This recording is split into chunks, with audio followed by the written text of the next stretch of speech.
एक सवाल एक जवाब के इस प्रोग्राम में आपका हम अभिवादन करते हैं।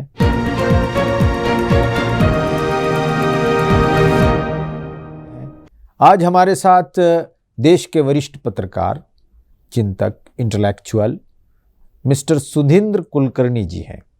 कुलकर्णी जी IITian हैं, 16 साल बीजेपी में रहे। अटल बिहारी वाजपेयी जी के कार्यकाल में जब वो प्रधानमंत्री थे तो आप प्राइम मिनिस्टर ऑफिस के एक अहम सदस्य थे। LK आडवाणी जी के साथ भी आपने काम किया है। आजकल एक अहम मिशन पर, एक अहम काम पर लगे हुए हैं।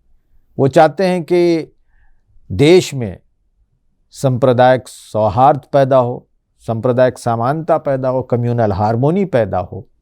इसके लिए आप काम कर रहे हैं। हम आपसे जानना चाहेंगे, समाज में एक धारणा है, एक मिसकंसेप्शन है और इस धारणा को फैलाया जा रहा है। इस धारणा को प्रमोट किया जा रहा है मीडिया के जरिए। दिलों में वो धारणा नहीं है और वो धारणा ये है कि मुसलमानों को ये समझाने की कोशिश की जाती है कि आप इस देश के दूसरे दर्जे के शहरी हैं, आप माइनॉरिटी में हैं, इसलिए मेजॉरिटी से आप दब कर रहे हैं। ये एक सेंस दिया जा रहा है, इस तरह के प्रयास हो रहे हैं। किसकी तरफ से हो रहे हैं हम वो नहीं कह रहे हैं, इसमें कितनी सच्चाई है वो भी हम नहीं कह रहे हैं, लेकिन एक प्रयास हो रहा है, ऐसे कोशिशें हो रही हैं। ये समझाने की कोशिश की जाती है कि आप माइनॉरिटी हैं, आपको दब कर रहना पड़ेगा। बार बार ये लेख छपते हैं या मीडिया डिबेट होते हैं कि मेजॉरिटी जो चाहती है वो माइनॉरिटी को ध्यान में रखना चाहिए, उनको अपने इस तरह का व्यवहार करना चाहिए, इन चीज़ों को बदलना चाहिए, ऐसा करना चाहिए, ये ना करेंगे तो मेजॉरिटी बहुल्य जो तबका है वो नाराज़ होगा, उसकी खुशी के लिए आप काम करें। सुधींद्र जी, आप बताएं कि एक डेमोक्रेटिक कंट्री में जिसका कॉन्स्टिट्यूशन ये कहता है कि तमाम सिटीज़न बराबर हैं और यहाँ सोशल जस्टिस की बात हो, समानता की बात हो, तो वहाँ इस तरह के भ्रम को फैलाना कितना दुरुस्त है? और अगर फैलाया जा रहा है तो इसको रोकने के क्या प्रयास होने चाहिए?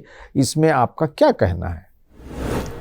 इसे निकालने का एक सबसे बड़ा तरीका ये है कि हमें, जहाँ तक हम हिंदुस्तान की बात कर रहे हैं, सबसे बड़ा तरीका और सबसे रिलायबल और असरदार तरीका ये है कि हम दोनों हिंदुस्तानी हैं, भारतीय हैं, इंडियन हैं, इसे समझने का।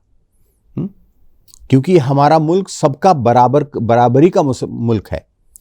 देखिए, हर 15 अगस्त को, 26 जनवरी को जो पेट्रियाटिक सॉन्ग्स हम सुनते हैं, उन पेट्रियाटिक सॉन्ग्स में एक अल्लामा इकबाल का भी एक गीत है, सारे जहां से अच्छा हिंदुस्तान हमारा। क्यों अल्लामा इकबाल ने क्यों ये कहा कि सारे जहां से अच्छा हिंदुस्तान हमारा?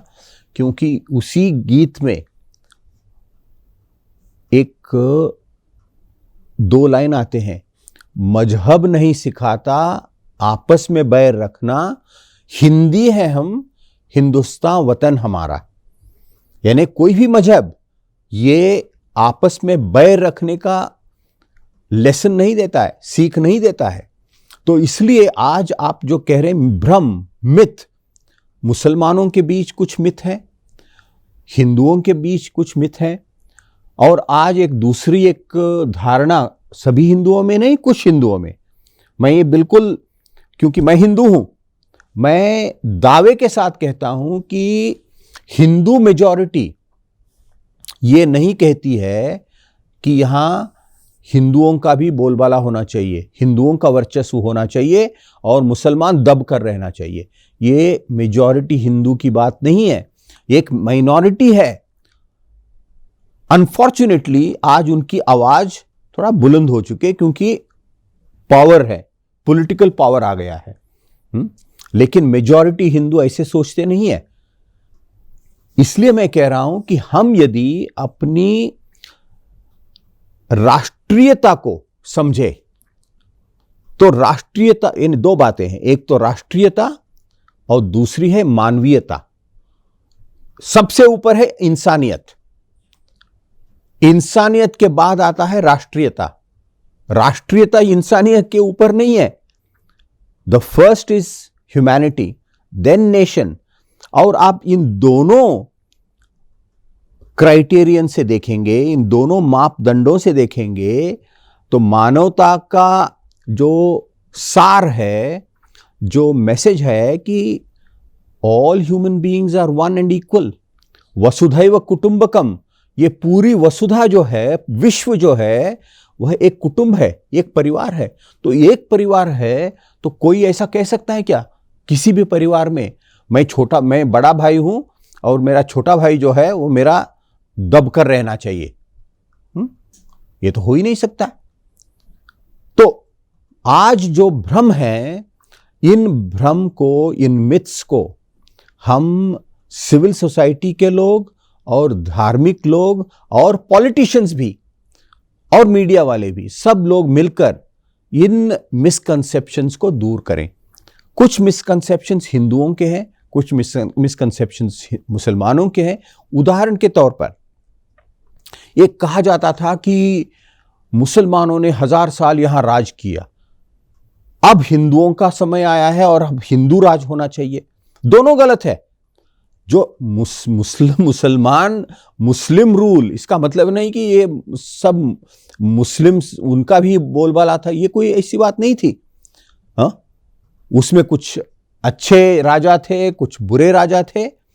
तो इस प्रकार से हम प्रोपेगेंडा चलाने के लिए हमने एक माहौल पैदा किया है और उसके विरुद्ध हमारी दूसरी प्रोपेगेंडा होनी चाहिए। मैं इसे प्रोपेगेंडा नहीं कहूंगा, मैं इसे मास एजुकेशन कहूंगा। यानी जनता की शिक्षा, उनके चिंतन को, मंथन को, मनन को बदल करने की एक कोशिश हम जैसे लोगों से होनी चाहिए।